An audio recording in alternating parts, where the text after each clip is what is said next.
Hi everyone, this is Casey from Talking Mandarin, and today I want to talk really quickly about 3 ways that you can get a job in China teaching English. So the first way that you can do this is to apply for a job from your home country and then go over to China and start working.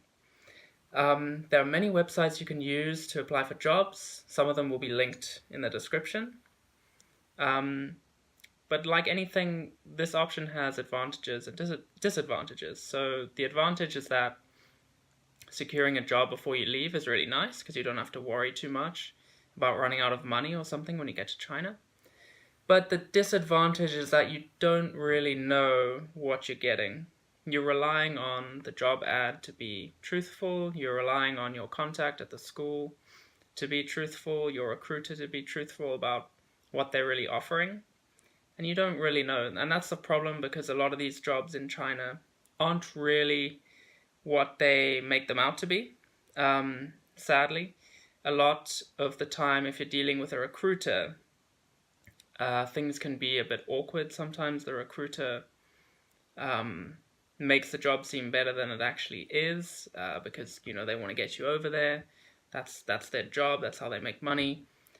So if you do decide to do this option, I would recommend dealing with the school directly. Don't go through a recruiter unless you have a reputable recruiter, maybe someone that a friend of yours used and they got a great job or whatever. If it's just some random recruiter on the internet, could be fine, but again, I wouldn't risk it. I would rather go through the school directly. If you do see an advert for a specific school, you could even go onto their website and just email them directly and try and do it that way. Alright, so that is the first way that you can do it. And then obviously you would, through that way, you would get your working visa before you leave, and then you would head over to China and you would be able to work straight away. So that's the advantage, obviously, getting over there, being able to work straight away, earn money. The second option is to go to China first on a tourist visa and look for a job. And then once you find a job, switch over onto the working visa. Now, I must admit I don't know exactly how this process works now. It used to be that you could go to China on a holiday visa, find a job, then all you would need to do was to go to Hong Kong, switch onto the working visa, go back into mainland China, and start working. These kind of visa laws and regulations change often in China. So I don't know how this process works now. It might be that you might need to go home first to get the working visa. Or it may be that you don't even have to leave China to get the working visa. I'm not 100% sure. But this definitely is a great option. The advantage is obviously that it's way easier to find a job when you're in China. Alright, so you could actually select an area of China that you think would be nice and you want to go to, maybe like Shanghai, or maybe you want to go down south to Guangzhou, or maybe you want to go to North China, like Dongbei or Beijing or whatever. And then you could actually go there on your tourist visa. Usually they're valid for a month. Sometimes you can get 3 months, but I think if it's your first time going to China, you'll only get 1 month, which is not too bad because you can then extend the tourist visa if you need to. But yeah, so what you could go there on the tourist visa and then look for a job as soon as you get there. And that's quite nice because oftentimes you'll be able to go and visit the school, see how they operate, meet the person running it and everything, and you'll get a good vibe or a bad vibe, and you'll be able to weigh up, is this a job that I want to do or not?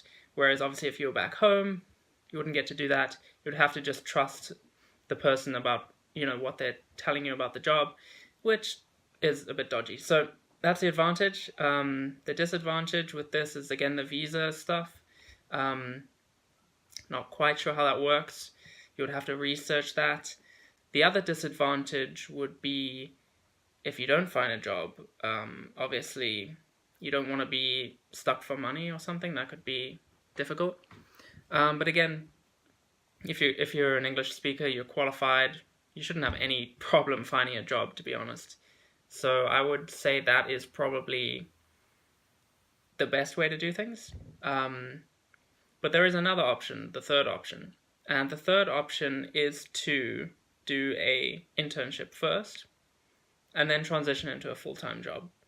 And again, this has advantages and disadvantages. The advantage of doing an internship first is that the internship is guaranteed. So you can organize everything before you leave, head over there, start your internship. So it's guaranteed.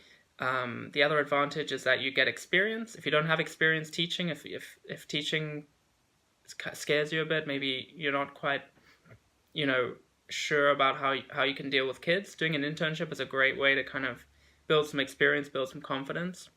The other advantage is that internships are generally only 6 months. So if after like a few months you realize, oh my god, this is not what I want to do, then you're not tied into a long contract. So that's great. But the disadvantage obviously is that you don't get paid much, right? So with an internship, don't expect to earn any kind of decent money or be able to save any money.